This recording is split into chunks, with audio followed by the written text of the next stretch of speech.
যেদিন স্ত্রী চলে যায় ওই দিন বিলকিসের কাছে ফোন দেয়, হ্যালো বিলকিস, কি হয়েছে? আল্লাহ, বউ বাপের বাড়ি গেছে। বউ বাপের বাড়ি গেছে মানে ওর খুশি দেখে কিটা। আল্লাহ, আছে না নাই? ঠিক বলছি না বেঠিক বলছি? বাপের বাড়ি গেলে ওই দিন মন খুলি কথা বলা, ভিডিও কলে, হ্যাঁ বিলকিস তোমাকে খুব ভালো লাগছে, খেয়েছো তুমি? আরে বাবা, আমার কলিজার টুকরা যুবকেরা, যেখানেই যাই যুবকদের সংখ্যা একটু বেশি দেখি, কারণ আমি যুবকদের একটু হুজুর। অনেক যুবক আছে যাদের বিয়ে হয় না, বিয়ের জন্য আমার কাছে দোয়া চায়, আমি দোয়া করে দিই। বিয়ের 3 মাস পরে আবার নাকি বিয়ে ভেঙেও যায়, এটার জন্য তো আর আমি দায়ী না। বিয়ে কবুল হওয়ার জন্য দোয়া করি, কবুল করা না করা আল্লাহর ব্যাপার, কিন্তু বিয়ে যদি কোনোভাবে হয় রাখার দায়িত্ব তোমাদের। অত দায়িত্ব আমাদের দিলে হবে না যে হুজুর এই বিয়ে যেন টেকে সে দোয়া করে দিন, এত সম্ভব না। এই জন্য যুবকদেরকে বড্ড ভালোবাসি। অনেক জায়গায় আছে সিরকুট দেয়, হুজুর আমার আব্বা সামনে বসে আছে, আপনি একটু আমাদের বিয়ে কেন দিচ্ছেন এই ব্যাপারে নসিহত করবেন। মানে কত বড় এক্সপার্ট, আব্বা সামনে বসে আছে, হুজুর এই ব্যাপারে একটু বলেন যে যুবকদের যেন বিয়ে দেয়। মানে কিছু বুদ্ধিমান আছে, বড় ছেলে বাবাকে বলতেছে, আব্বা ছোট ভাইকে বিয়ে দিলে হয় না?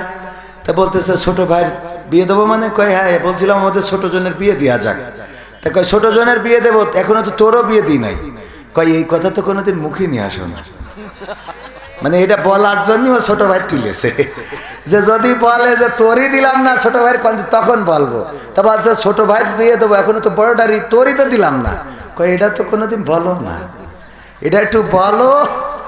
যাই হোক, আল্লাহ আমার যুবকদেরকেও কবুল করুন, বলেন আমিন। আমার যুবকেরা প্রাণ প্রিয় অনেক ওলামায়ে কেরাম আছেন, মাদ্রাসার মুহতামিম, মুহাদ্দিস, মুফতি, মাওলানা, যাদের জুতা বহন করার যোগ্যতা রাখি না, অথচ আজকের এই সমাজের প্রেক্ষাপটে, সমাজের বাস্তবতায় বর্তমান সমাজ একটা অন্ধকারের দিকে যাচ্ছে। সেই অন্ধকারের কারণেই আমি কবির বিন সামাদ আজকের এই স্টেজে। কিসের কারণে? অন্ধকারের কারণে। আলো ছড়াতে এসেছি এত মনে করার দরকার নেই, আমি এত হ্যাসাং লাইট না, আমার মধ্যে এত বাতি নাই, কিন্তু আমাকে উঠতে হয়েছে এই সময়। কিসের জন্য? এখনকার সমাজ ভাইরাল রোগে ভুগতেছে। এখনকার সমাজ পরিচিত জন হইলে কথা শুনবে, না হইলে শুনবে। নিজের লোক যদি হয়, মসজিদের ইমাম সাহেব, উনি যদি আমার থেকে ভালো করে ওয়াজ করে, তার ওয়াজ শুনতে কেউ রাজি। যশোর থেকে আসছে কবির বিন সামাদ, তাইলে একটু যাওয়া যায়, এরকম চিন্তা, এরকম না? কয় আল্লাহর জন্য ভালোবাসি। মিজানুর রহমান আজহারি ভাই হইলে একরকম লোক, আমির হামজা হইলে আর এক রকম লোক, কবির বিন সামাদ হইলে আর এক রকম লোক, হাফিজুর রহমান সিদ্দিকী হইলে আর এক রকম লোক, গিয়াসউদ্দিন তাহেরি হইলে একরকম লোক, আর এই জায়গায় তৃতীয় বক্তা হিসেবে ছিল হযরত মাওলানা কারি মোহাম্মদ বিলাল আহমেদ হইলে আর এক রকম লোক। ঠিক না ভাই? ঠিক। আল্লাহর জন্য যদি ভালোবাসা হতো তাইলে লোক বুঝে ওয়াজ শুনতে যান, এটা তো আর আল্লাহর জন্য হয় না, কথা কয় না। লোক বুঝে যদি ওয়াজ শুনতে যান তাহলে সেটা আর আল্লাহর জন্যে। নামাজ পড়ি কার জন্যে? নামাজে দাঁড়াইছেন, হঠাৎ করে যদি দেখেন যে ওবায়দুল কাদের ইমামতি করতেছে, নামাজ ছেড়ে দিয়ে চলে আসেন, কথা কয় না, ছেড়ে দিয়ে চলে আসেন।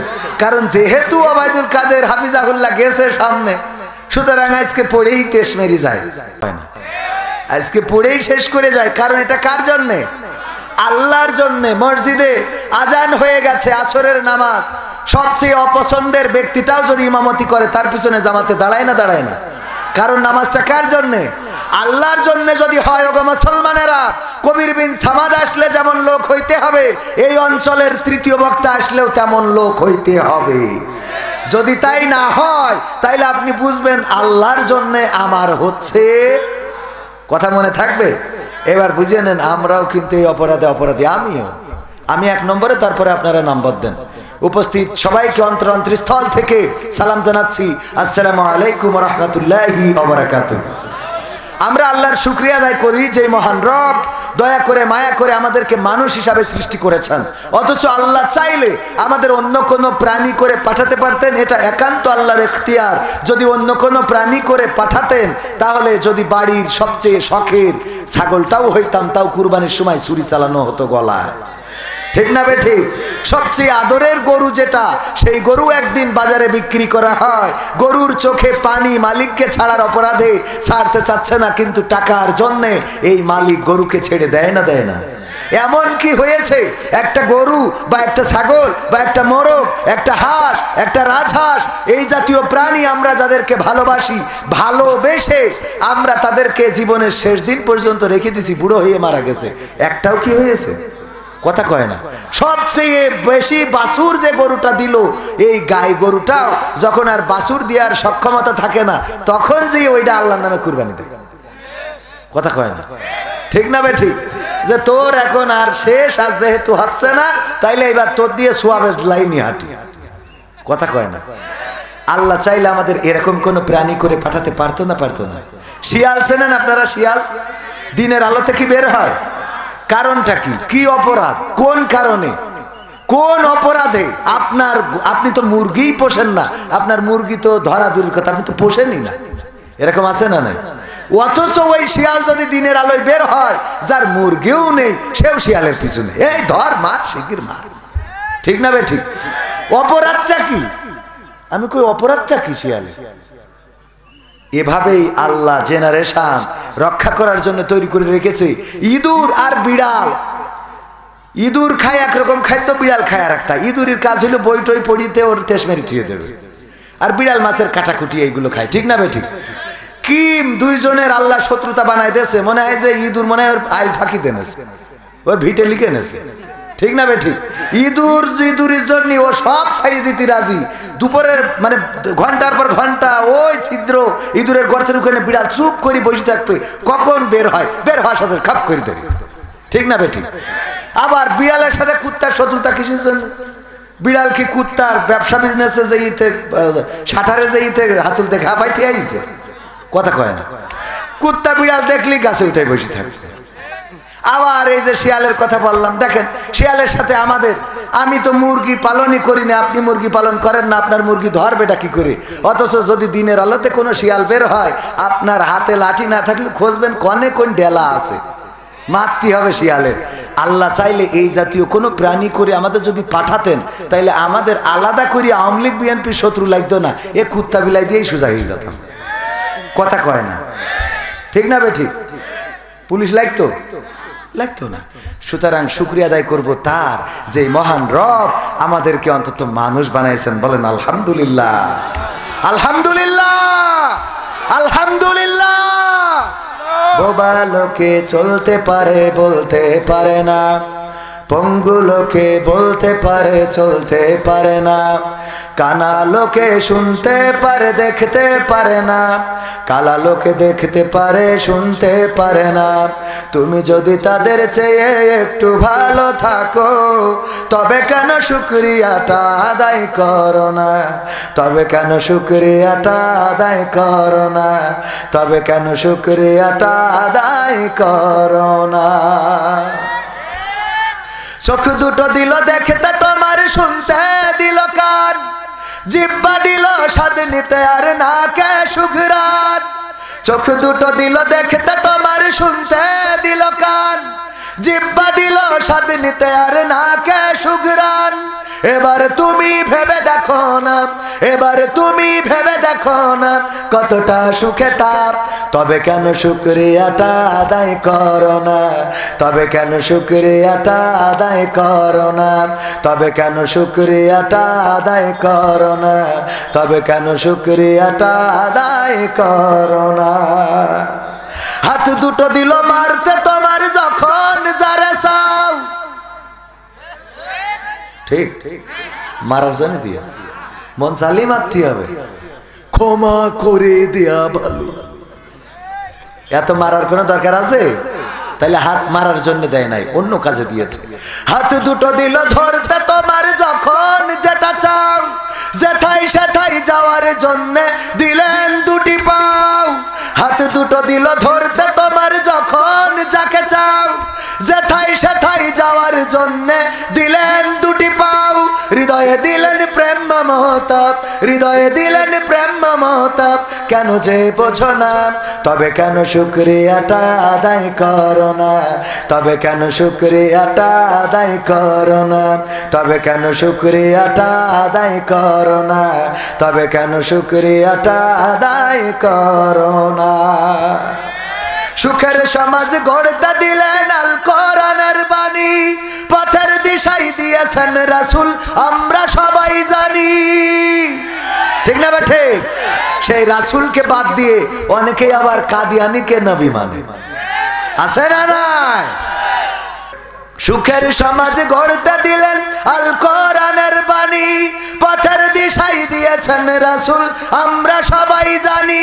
শ্রেষ্ঠ নবীর উম্মত মোরা, শ্রেষ্ঠ নবীর উম্মত তোমরা, কদর বোঝো না, তবে কেন শুকরিয়াটা আদায় করো না, তবে কেন শুকরিয়াটা আদায় করো না, তবে কেন শুকরিয়াটা আদায় করো না, তবে কেন শুকরিয়াটা আদায় করো না। বোবা লোকে চলতে পারে বলতে পারে না, পঙ্গু লোকে বলতে পারে চলতে পারে না, কানা লোকে শুনতে পারে দেখতে পারে না, কালা লোকে দেখতে পারে শুনতে পারে না। তুমি যদি তাদের চেয়ে একটু ভালো থাকো, তবে কেন শুকরিয়াটা আদায় করো না, তবে কেন শুকরিয়াটা আদায় করো না, তবে কেন শুকরিয়াটা আদায় করো না। বলেন আলহামদুলিল্লাহ। তা না হলে তো আগামীকালকে দুই জায়গায় অর্ডার নেওয়া রয়েছে, তো এনে সমস্যা, ব্যবসা মায়ের হয়ে যাবে তো, ঠিক না বে ঠিক?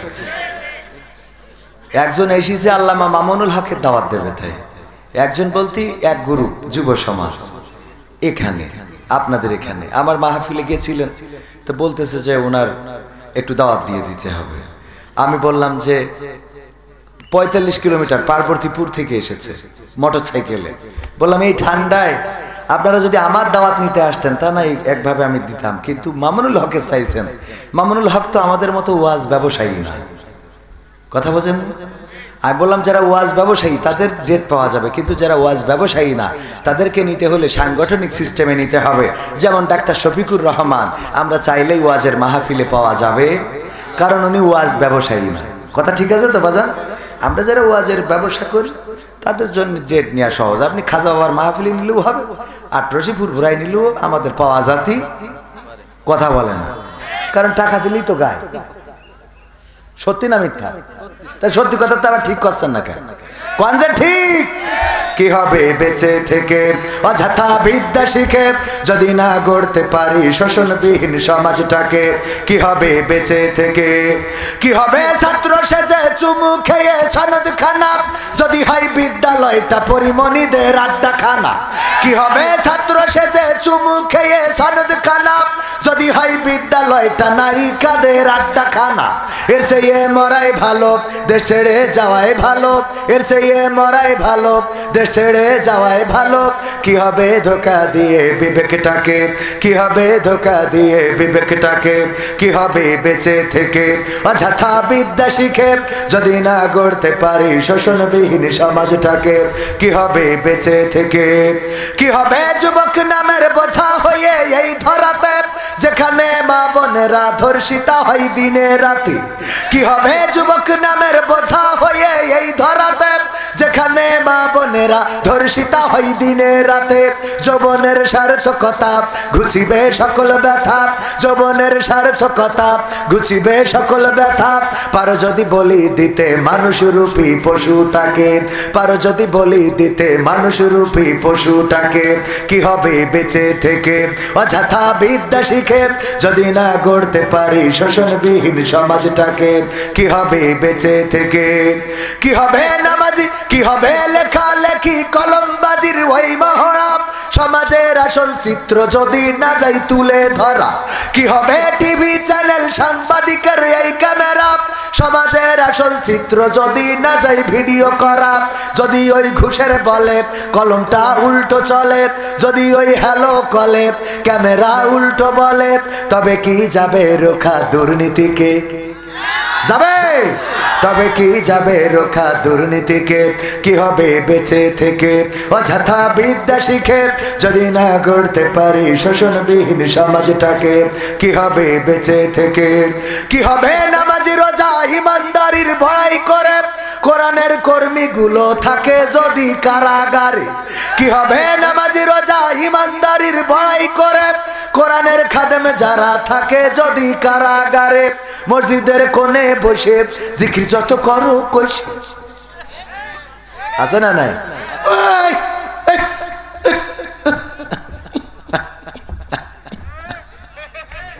এই আছে না নাই? কি এগুলো কই পেয়েছে আল্লাহ সেই ভালো জানে। শয়তান তো ডাইরেক্ট দেখা যাবে না, এদেরকে দেখলে কিছুটা শয়তান থেকে স্বাদ পূরণ হবে, ঠিক না বে ঠিক? দুধের স্বাদ ঘোলে মেটানো আর কি। হ্যাঁ, জিকির করবেন সুন্দরভাবে, সুন্দর করে জিকির করা যায় না? যায় না? সবাই জিকির করেন লা ইলাহা ইল্লাল্লাহ, লা ইলাহা ইল্লাল্লাহ, লা ইলাহা ইল্লাল্লাহ, লা ইলাহা ইল্লাল্লাহ, লা ইলাহা ইল্লাল্লাহু মুহাম্মাদুর রাসূলুল্লাহ, সুবহানাল্লাহ ওয়ালহামদুলিল্লাহ, লা ইলাহা ইল্লাল্লাহ, সুবহানাল্লাহ ওয়ালহামদুলিল্লাহ, লা ইলাহা ইল্লাল্লাহ, সুবহানাল্লাহ ওয়ালহামদুলিল্লাহ, লা ইলাহা ইল্লাল্লাহ, লা ইলাহা ইল্লাল্লাহু মুহাম্মাদুর রাসূলুল্লাহ সাল্লাল্লাহু। এই যে জিকির করলেন, এই জিকিরের মধ্যে সৌন্দর্য আছে না নাই? সারাটা দিন করেন, সারাটা রাত করেন, কত সুন্দর সুর প্রাণ জুড়িয়ে যায়। সুবহানাল্লাহ আলহামদুলিল্লাহ, কত সুন্দর করে আল্লাহকে ডাকি। ওগো আল্লাহ, তুমি সব কিছুর উপরে পবিত্র, সকল প্রশংসা তোমার, তুমি মহান, তুমি রব, তুমি আমাদের প্রতিপালক, তুমি আমাদের মাওলা, তুমি আমাদের অভিভাবক।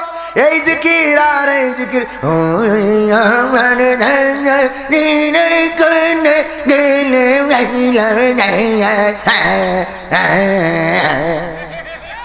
তুই গাছ কাটতে আইস আছে না নাই? কি জিকির ওইটা আর এইটা একটু কম্প্রোমাইজ করেন তো, কোনটা সুন্দর? এখানেও আগল পাগল যাওয়ার লোক আছে না নাই? নবীর পরে পায়খানা ঘরে, যে কবরের মধ্যে পায়খানা ঘরে যার মৃত্যু হয়েছে, তাকে যদি এই জামানায় এখনো নবী মানে, সুতরাং এরা মুরিদ পাবে, এটা তো স্বাভাবিক কথা, ঠিক না বে ঠিক? কথা কয় না? আল্লাহর নবীর খাতমে নবুয়তের পরে যারা আঘাত এনেছে, আল্লামা সাইদির ভাষায় বলতে হয়, তাদের সাথে আমাদের কোনো দ্বন্দ্ব নয়, তাদের সাথে আমাদের কোনো বিবাদ নয়, তাদের সাথে আমাদের কোনো যুদ্ধ নয়, শুধুমাত্র এতটুকু বলতে চায়, তারা মুসলমান এটা দাবি করতে পারবে না। তাদেরকে নন মাইনরিটি মুসলমান হিসাবে এই বাংলাদেশে থাকতে হবে রাষ্ট্রীয়ভাবে, তাদেরকে হিন্দু বৌদ্ধ খ্রিস্টানদের কাতারে তাদেরকে গণ্য করতে হবে, কোনো মুসলমান হিসাবে গণ্য করা যাবে না। কারণ মুসলমান হতে হলে একমাত্র খাতামান নবীন হিসাবে নবী মুহাম্মাদের বাইরে কোনো নবীকে মানা যাবে না, ঠিক না ঠিক? যারা আল্লাহর রাসূলের বাইরে কাদিয়ানীদেরকে বা অন্যান্য নবীদেরকে নবী মনে করে, আল্লাহর কসম করে বলি, তারা মুসলমানের এই গণ্ডির মধ্যে পড়ে না, তারা এই গণ্ডির মধ্যে পড়ে না। সুতরাং তাদের এই সমাজে বসবাস করতে হবে সংখ্যালঘু হিসাবে, নন মাইনরিটি মুসলমান হিসাবে। তাদেরকে মুসলমান এই পরিচয়ে এই সমাজে বসবাস করতে পারবে না। তাদের মসজিদ হবে না, তাদেরটা হবে উপাসনালয়। কি হবে? উপাসনালয়। অন্যান্য ধর্মাবলম্বীদের যেমন স্বতন্ত্র বিবাদতের প্রতিষ্ঠান আছে, হিন্দুদের মন্দির, বৌদ্ধদের প্যাগোডা, খ্রিস্টানদের গির্জা, একইভাবে কাদিয়ানি যারা, তাদেরও উপাসনালয় হতে পারে, কিন্তু মসজিদ দাবি করা যাবে না। কারণ মসজিদ শুধুমাত্র মুসলমানেরা দাবি করবে, কারণ মুসলমানদের নবী মুহাম্মদ মসজিদ প্রতিষ্ঠিত করেছেন। ঠিক না ঠিক? আল্লাহ হেদায়েত নসিব করে দিন, বলেন আমিন। কি হবে নামাজি রোজা ইমানদারির বড়াই করে, কোরআনের কর্মীগুলো থাকে যদি কারাগারে, মসজিদের কোণে বসে তাসবিহ যত টানো ঠেসে, মসজিদের কোণে বসে জিকির যত করো কষে, এভাবে যায় না পাওয়া আল্লাহকে, এভাবে যায় না পাওয়া আল্লাহকে। কি হবে বেঁচে থেকে অযথা বিদ্যা শিখে, যদি না গড়তে পারি শোষণবিহীন সমাজটাকে? কি হবে বেঁচে থেকে?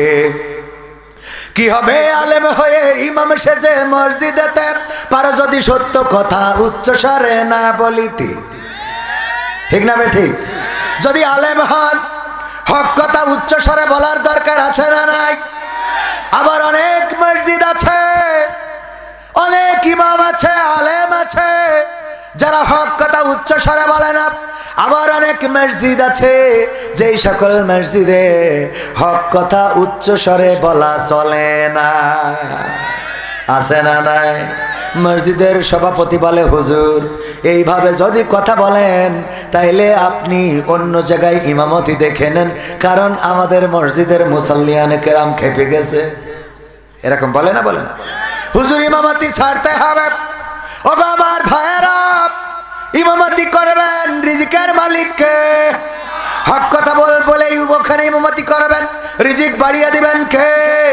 যদি ইমামতি চলে যায়, যারা ইমামতি করে না তাদেরও দিন চলে না? চলে না?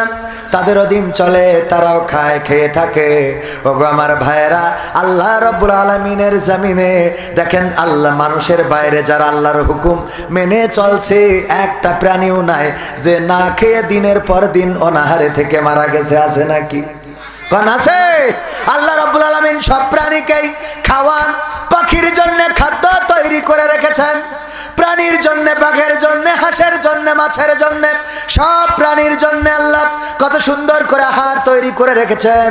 কোনো আহার তাদের জড়ো করা লাগে না।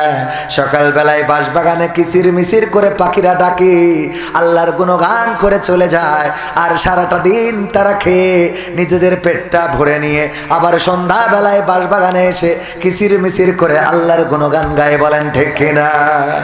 ঠিক না বেঠে? এই পাখির খাদ্য অভাব হয়ে গেছে, এই জন্যে অনাহারে 200-400 পাখি মরে পড়ে আছে। দিনাজপুরের অমুক জায়গায় আছে নাকি? ঘটেছে কোন জায়গায়? সুন্দরবনে হরিণেরা খাবার না পেয়ে মারা গেছে। হয়েছে না? হয় না? বাঘেরা না খাইতে পেরে জনগণের কাছে, সরকারের কাছে, ডক্টর ইউনূসের কাছে বিচার জানাইছে যে আমরা আর সুন্দরবনে থাকবো না, আমরা এখন থেকে বাংলাদেশের বান্দরবনে যাব।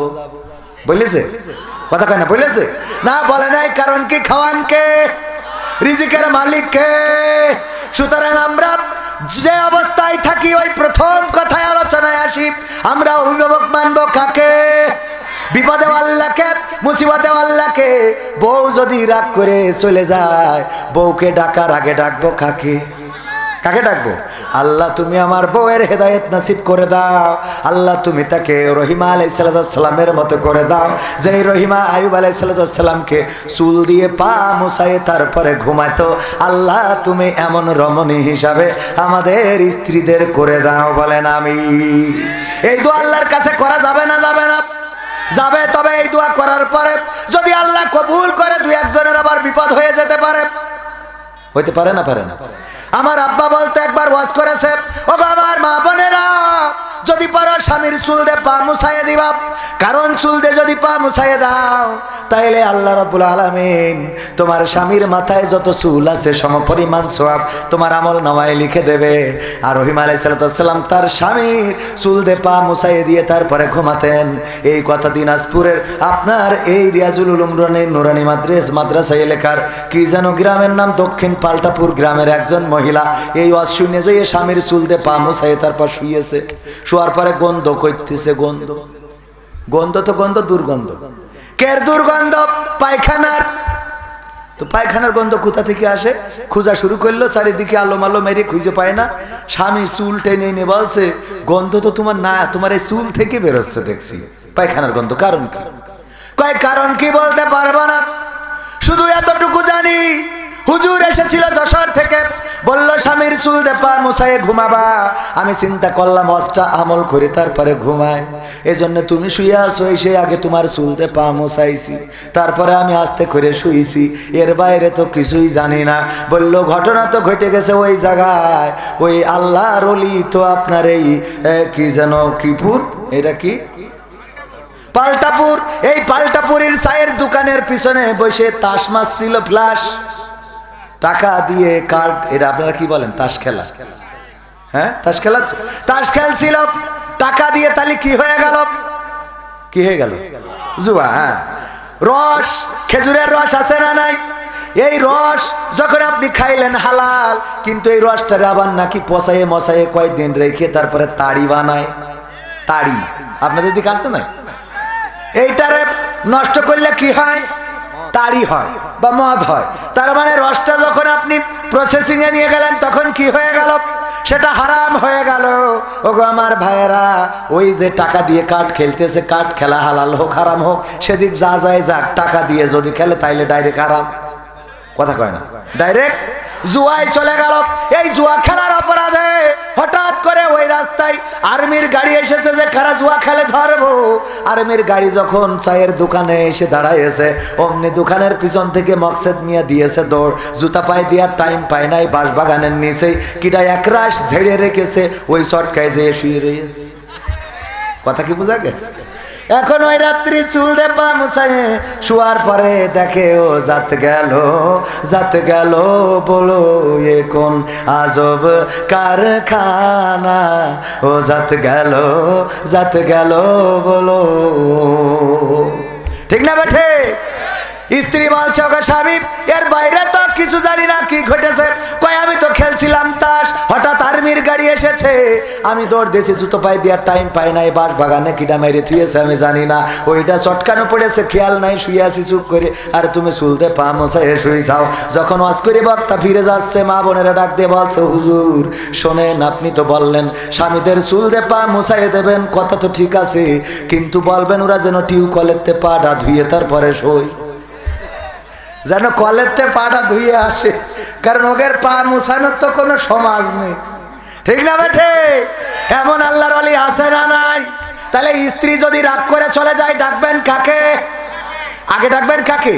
আল্লাহ হেদায়েত নাসিব করে দাও, ও আল্লাহ ডাকবে কি? ও তো যেদিন স্ত্রী চলে যায় ওই দিন বিলকিসের কাছে ফোন দেয়, হ্যালো বিলকিস,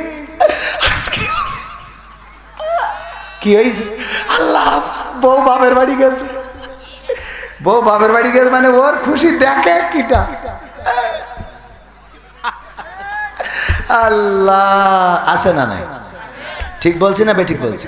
বাপের বাড়ি গেলে ওই দিন মন খুলি কথা বলা, ভিডিও কলে, হ্যাঁ বিলকিস তোমাকে খুব ভালো লাগছে, খেয়েছো তুমি? আরে বাবা,